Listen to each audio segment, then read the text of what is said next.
মিলাদুন নবী পালন করা আবু বকর সিদ্দিকের শরীয়তে জায়েজ, মিলাদুন নবী পালন করা উমর ফারুকের শরীয়তে জায়েজ, মিলাদুন নবী পালন করা উসমান গনির শরীয়তে জায়েজ, মিলাদুন নবী পালন করা ইমাম বুখারীর শরীয়তে জায়েজ, মিলাদুন নবী পালন করা হযরত ইমাম তিরমিজির শরীয়তে জায়েজ, মিলাদুন নবী পালন করা বড় বড় মুহাদ্দিসের শরীয়তে জায়েজ।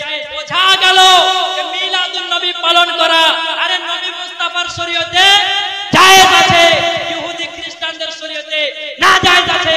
তো যারা ইহুদিদের দেওয়া শরীয়ত মানবে নবী দিবস পালন করবে না, যারা মুস্তাফার দেওয়া শরীয়ত মানবে তারাই নবী দিবস পালন করবে। বলুন সুবহানাল্লাহ সুবহানাল্লাহ। মুসলমান যদি কেউ বলে মিলাদুন নবী দলিল নাই, আলহামদুলিল্লাহ কবর দেওয়া হবে। কি হবে গো?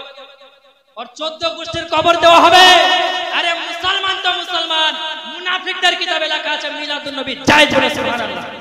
আহলে হাদিসদের বড় ইমাম নওয়াব সিদ্দিক হাসান কা ভোপালী তাদের মৌলভী একটা তার একটা কিতাবের নাম হচ্ছে শামামাতুল আনবারিয়া, পৃষ্ঠা নাম্বার 12 এর মধ্যে বলছে যে নবীর মিলাদে যদি কেউ খুশি না হয় ও মুসলমানই নয়। ওয়াহাবিদের বাপ বলছে নবীর মিলাদে যদি কেউ খুশি না হয় ও মুসলমানই নয়। তো তার বাপের ফতোয়া অনুযায়ী সে মুসলমান আছে? কথা বলেন না গো। তার বাপের ফতোয়া অনুযায়ী মুসলমান আছে?